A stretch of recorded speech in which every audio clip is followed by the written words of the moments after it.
Does this sound familiar? You have an amazing week. You're a machine. You wake up early, you hit the gym, you eat clean, and you are checking off every single item on your to-do list. You feel unstoppable. You think, this is it. This is the new me. And then it happens. Maybe it starts with one missed alarm. Then it's a pizza because you earned it. By Wednesday, you're binge-watching a show you don't even like, surrounded by snack wrappers, wondering how you fell off so hard, so fast. You've gone from 100 miles per hour to a dead stop. This isn't just a bad day. This is the self-sabotage loop. It's a psychological roller coaster that millions of us are trapped on, and it's exhausting. We feel guilty, we promise to do better, and we restart the whole violent cycle again. But what if I told you this failure loop isn't your fault? It's not a sign of weak willpower or laziness. It's a sign that your strategy is wrong. It's a predictable psychological conflict happening inside your own brain. And today, we're going to break it for good, using a technique that athletes and psychologists both swear by. To break the loop, you first have to understand why it happens. You basically have two brains competing for the driver's seat. First, you have your logical brain, the prefrontal cortex. This is the you that you think of as you. It sets goals, it buys planners, it watches videos like this one and says, yes, I am going to change my entire life starting Monday. But then you have your primal brain, the limbic system and brainstem. This part of your brain is ancient. It hasn't had a software update in about 100,000 years. It does not care about your six-pack abs or your promotion.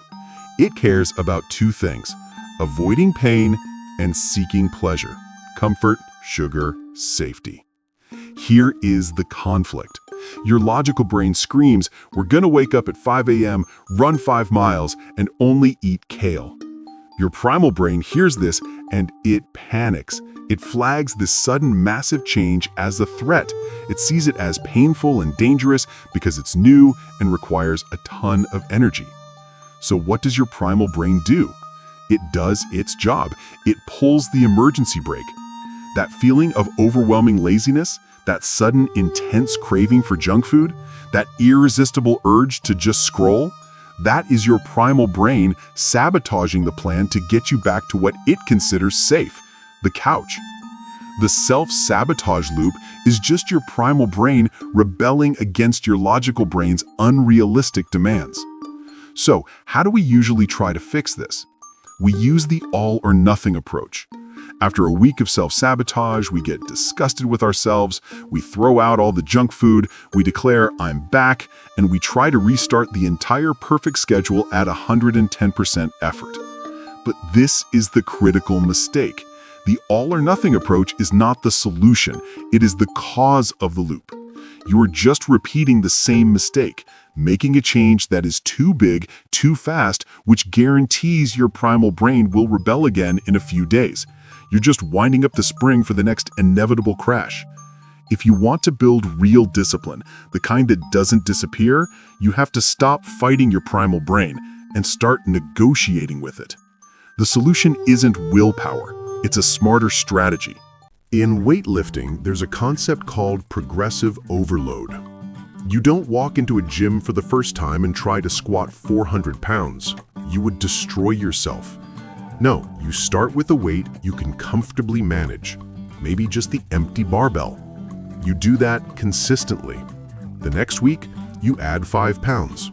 It's a tiny, almost unnoticeable increase. You do that until it feels comfortable. Then you add 5 more. Week after week, you add tiny, manageable amounts of stress. Your body adapts, and before you know it, you're lifting double what you started with, and it feels just as easy. You must apply this exact same principle to your discipline. This progressive overload technique is how you sneak change past your primal brain. You need to make the new habit so small, so laughably easy, that your primal brain doesn't even bother to pull the emergency brake.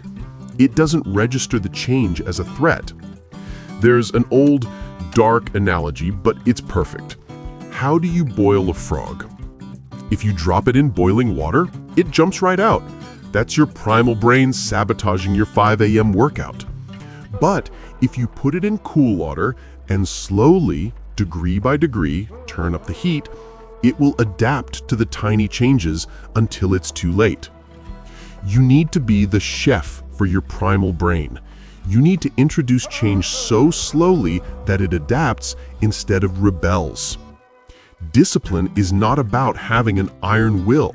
It's about being a strategic, patient negotiator with the ancient hardware in your skull.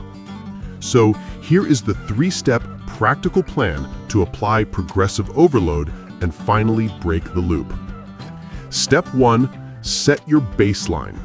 Not your perfect day goal, I mean your worst case scenario baseline. What is the absolute minimum you can do on your worst, most tired day? This is not read 30 minutes, it's read 1 page. This is not meditate 20 minutes, it's sit down for 60 seconds. This is not go for a 3-mile run, it's put on your running shoes and step outside. Make it so small it feels almost stupid. That's the correct baseline. Step 2. Be consistent, not intense. Your only goal for the next 2 weeks is to hit that tiny baseline every single day. Do not do more. I'm serious. Even if you feel motivated, just do your 1 page or your 60 seconds. Why? Because you are not training your muscles. You are training your primal brain. You are teaching it that this new habit is easy, non-threatening, and normal. You are building the identity of a person who shows up, even if it's just for a minute. Step 3. Overload. Slowly. After you have been 90 to 100% consistent for 2 weeks, and only then, you can add your 5 pounds. Now you read 2 pages. Now you meditate for 90 seconds. The increase should, once again, feel tiny and manageable. You stay at that new level until it feels normal. Then, and only then, you increase it again. This is the path. This is how you build real, unbreakable discipline. It's slow. It's not sexy. It won't get you 1 million views on a changed my life in 24 hours video. But it works.